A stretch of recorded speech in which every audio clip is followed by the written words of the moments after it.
loads. There we go.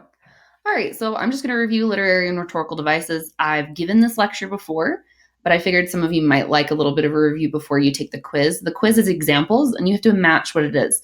So the quiz might be a little bit difficult, but it is open note. You can use these slides. I've posted them on Canvas. Just a reminder that these devices are basically we're using words in certain ways to convey meaning or persuade people. And really almost anything could be a rhetorical device or something used to persuade, but in this case, we're just talking about literary devices. Alliteration is where you have initial sounds that are repeated.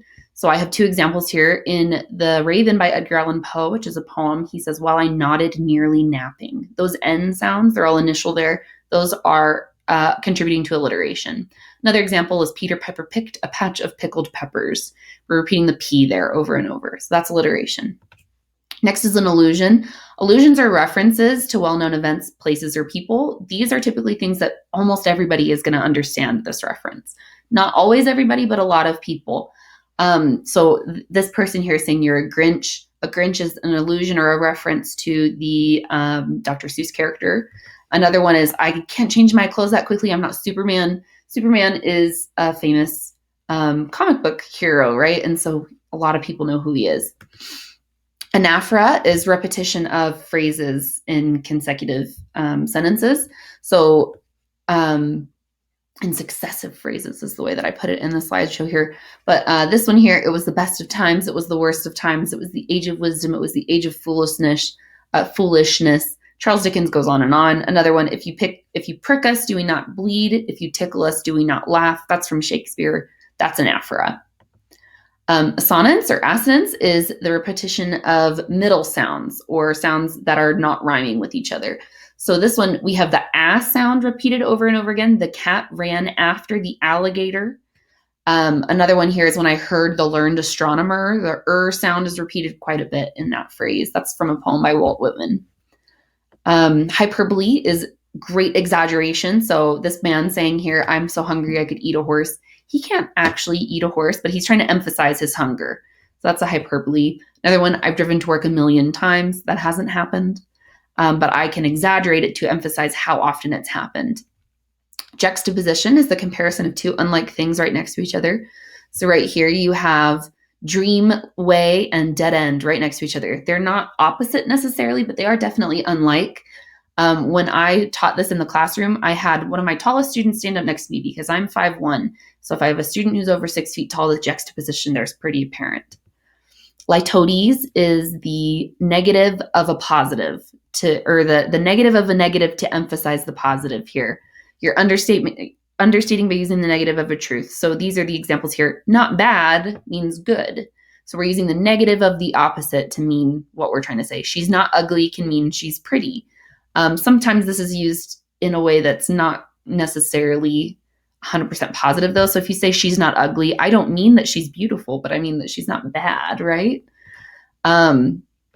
Metaphor is comparing two unlike things without using like or as. So you're stating that something is something else. All right, so he's a big fish in a small pond. He is not literally a fish, okay? But we're trying to compare him to a fish. Here are some other examples down here as well if you want to review that. Onomatopoeia are sound noises. So crunch, bang, crash. Those are words that are imitating the sounds that we're trying to describe. Oxymoron are two-word paradoxes, and we'll get to paradoxes here just next. But seriously funny. Something can't be serious and funny at the same time, but we're trying to use those words to emphasize each other. It's awfully good is another one there. And paradoxes are self-contradiction statements that are also true. And this weird meme is a good one. Spend some time thinking about that. It might hurt your head. Another one is less is more. That's a paradox. Personification is where you're giving human traits to something that isn't human. So the wind whistled throughout the day. The wind does not have a mouth. It cannot whistle. But we're trying to give the wind a human quality to give some imagery, to give some description there. Another one is the sun was cruel and hot. The sun can't be cruel. It doesn't have agency and the ability to make choices like that. It also doesn't have emotions, but we like to describe things. Rhyme, you guys know rhyme. It's corresponding sounds at the end of words. Moon is like a balloon. A lot of poetry has this. A lot of song lyrics have it. I'm not going to spend a lot of time here. Rhythm is arrangement of stressed and unstressed syllables.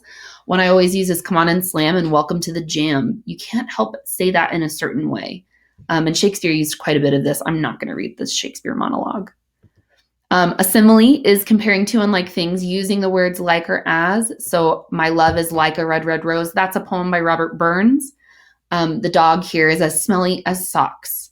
That is a comparison using like or as. It's a simile. Understatement, and this is a YouTube video clip you could watch if you like. You're trying to make something seem less important than it actually is, often to try and be funny. In this clip from Monty Python, this man gets his arms cut off and he says, "It's just a scratch." So that's understatement. Those are all of the different literary devices that you need to know for that quiz. Go ahead and take it and do your best.